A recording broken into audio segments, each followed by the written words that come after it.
if you can't be right, yeah. I do the same thing I told you that I never would. I told you. एक बार तथागत गौतम बुद्ध से उनके एक शिष्य ने पूछा कि बुद्ध मैं क्या करूं, मेरा मन कहीं लगता ही नहीं है। मेरे मन को मैं शांत करना चाहता हूं, मैं मन को एकांत करना चाहता हूं, लेकिन मेरा मन कहीं लगता ही नहीं है। मेरा मन कभी शांत होता ही नहीं है, हमेशा भटकता ही रहता है। अब आप ही बताइए कि मैं क्या करूं। गौतम बुद्ध ने उस शिष्य की सारी बातें सुनी और कहा कि आज मैं तुम्हें एक कहानी सुनाता हूं। इस कहानी को सुनने के बाद तुम्हारे सभी प्रश्नों के जवाब तुम्हें मिल जाएंगे। गौतम बुद्ध ने फिर कहानी सुनानी शुरू करी कि एक बार एक गुरु अपने शिष्य को ध्यान साधना सिखा रहे थे। तभी एक शिष्य ने खड़े होकर कहा कि पिछले दिनों से मेरे मन में एक प्रश्न चल रहा है गुरुजी, लेकिन मुझे उसका उत्तर नहीं मिल पा रहा है। क्या मैं वो प्रश्न आपसे पूछ सकता हूँ? तो गुरु ने कहा कि बिल्कुल पूछ सकते हो, पूछो क्या प्रश्न है आपका। शिष्य ने कहा जैसे हम सब खाना खाते हैं तो हम सबकी भूख मिट जाती है, लेकिन ये ध्यान के संदर्भ में ऐसा क्यों नहीं होता है?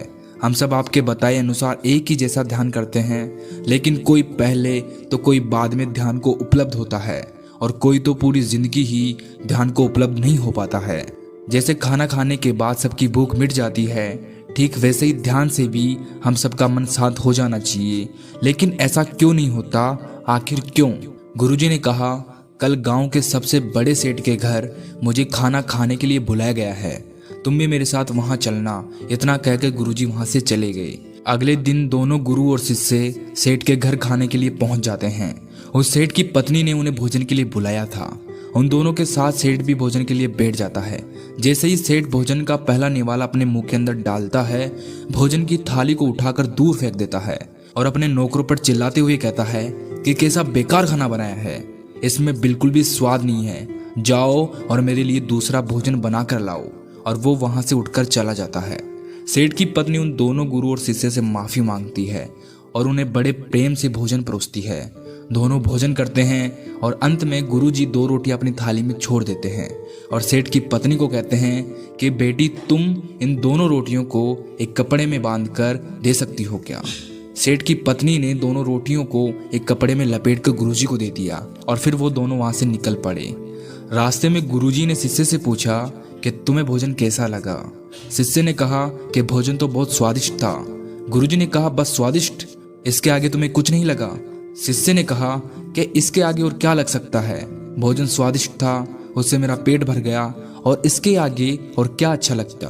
तभी गुरुजी ने शिष्य से पूछा जब स्वादिष्ट ही था तो उस सेठ को भी अच्छा लगना चाहिए था ना, लेकिन उसे तो अच्छा नहीं लगा, आखिर ऐसा क्यों हुआ?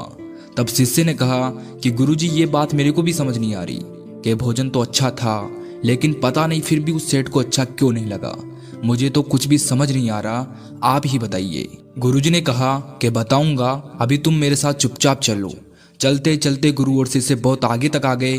तभी शिष्य ने पूछा कि गुरुजी हम कहाँ जा रहे हैं? ये तो हमारे आश्रम का रास्ता नहीं है। गुरुजी ने कहा कि तुम बस चलते रहो। बहुत दूर चलने के बाद एक पतला सा आदमी आकर गुरुजी के पैरों में गिर गया और कहने लगा हे भगवान मेरी मदद करो, मैंने पिछले 4 दिनों से कुछ भी नहीं खाया है, कृपया मुझे कुछ खाने को दो। गुरु ने उस आदमी को एक पेड़ के नीचे बिठाया और वो 2 रोटियां दी। रोटियां देखते ही उस भूखे इंसान की आंखों में चमक आ गई थी। उसने रोटी खाना शुरू किया और उसकी आंखों से आंसुओं की धारा बह रही थी। वो रोता जा रहा था और खाना खाता जा रहा था, साथ ही अपने दोनों हाथों को ऊपर की ओर उठाकर कुछ इशारा कर रहा था। शायद वो अनंत शक्ति को धन्यवाद कर रहा था इन रोटियों के लिए कि तूने मुझे ये रोटियां देकर मेरी जान बचा ली। और रोटियां खाने के बाद उसने गुरुजी को धन्यवाद किया और वहां से जाने लगा। तभी गुरुजी ने उसे रोककर पूछा कि रोटियों का स्वाद कैसा था? उसने कहा स्वाद तो था ही नहीं, भगवान थे इन रोटियों में, साक्षात परमात्मा इन रोटियों में थे, अमृत था इन रोटियों में। इतना कहकर वो गरीब इंसान वहां से चला गया। उसके जाते ही गुरु शिष्य को समझाते हुए कहा कि देखो भोजन एक ही था, लेकिन सेठ को उसमें जरा भी स्वाद नहीं आया। तुम्हें इसमें स्वाद आता है, लेकिन इस इंसान को स्वाद नहीं आता, बल्कि जीवन, परमात्मा और अमृत नजर आता है उन रोटियों में। इसी से समझा जा सकता है कि भोजन और इंसान की संतुष्टि में कितना अंतर है। सेठ को इस भोजन में बिल्कुल संतुष्टि नहीं मिली, तुम्हें थोड़ी सी संतुष्टि मिली, लेकिन इस गरीब और भूखे इंसान को इसमें अनंत संतुष्टि मिलती है।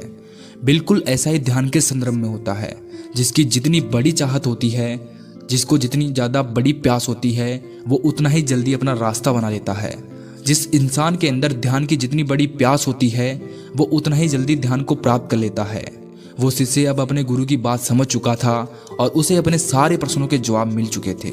गौतम बुद्ध ने अपनी कहानी को समाप्त करते हुए अपने शिष्य से कहा कि अब गुरु के शिष्य को तो अपना उत्तर मिल गया, लेकिन तुम्हें तुम्हारा उत्तर अभी भी नहीं मिला कि मन क्यों नहीं लगता। तो सबसे पहले तुम ये समझो कि जो लग जाए वो मन नहीं, क्योंकि मन का काम है भटकना।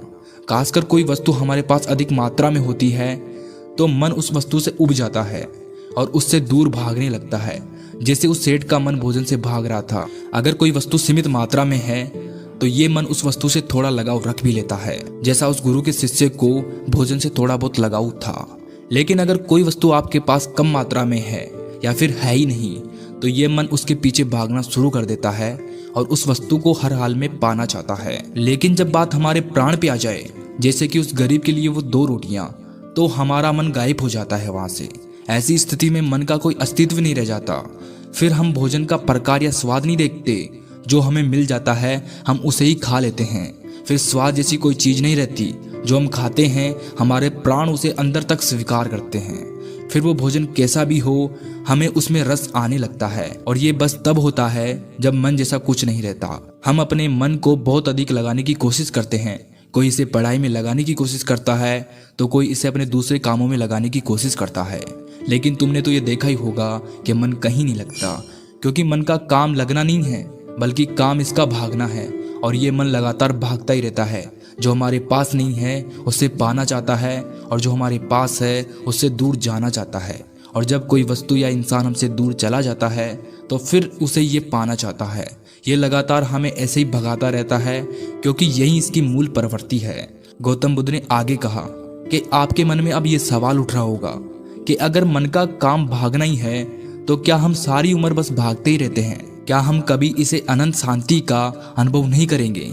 अगर जीवन को ध्यान से देखा जाए तो जीवन ऐसा ही है। इंसान जन्म से लेकर मृत्यु तक बस भागता ही रहता है। लेकिन कभी कभी कुछ लोग ऐसे भी रह जाते हैं जो इस भागदौड़ भरी जिंदगी से बाहर निकल आते हैं। वो भागना बंद कर देते हैं, क्योंकि वो जीवन की सच्चाई को समझ चुके होते हैं। इसीलिए वो व्यर्थ की चीजों के पीछे भागना बंद कर देते हैं, और ऐसा करने के बाद चीजें फिर उनके पीछे भागती है। अब आपके मन में ये प्रश्न उठेगा कि आप अपने मन के अंदर शांति कैसे ला सकते हैं? तो इन सारे प्रश्नों का बस एक ही उत्तर है, वो है ध्यान। ध्यान एकाग्रता लाता है और मन इसे विचलित करता है, लेकिन ध्यान ठहराव लाता है। एक माली जब बागवानी करता है तो उसमें वो खो जाता है। वो अपने प्राणों से पौधों को पानी देने का आनंद लेता है। इसमें उसकी रुचि है और यही उसकी प्रवृत्ति है, और इसी काम में उस मालिक का ध्यान है। जो व्यक्ति असल में जो है अगर वो वही होने लगे तो उसके जीवन में ध्यान स्वतः ही घटित होने लगता है और वो एकाग्र होने लगता है। लेकिन जो व्यक्ति जैसा है ही नहीं, अगर वो वैसा बनने की कोशिश करता है तो उसकी एकाग्रता नष्ट होने लगती है। वो भागना शुरू करता है। वो जब सब कुछ पा भी लेता है तब भी उसका मन तो यही कहता है कि कुछ तो रह गया। लेकिन जिस काम में आपको ध्यान मिल जाए, एकाग्रता मिल जाए, उसी काम को करके आप पूर्ण हो सकते हो। आपको हमारा यह प्रयास अच्छा लगे तो हमें लाइक, सब्सक्राइब और शेयर जरूर करें और बेल आइकन दबाना ना भूलें।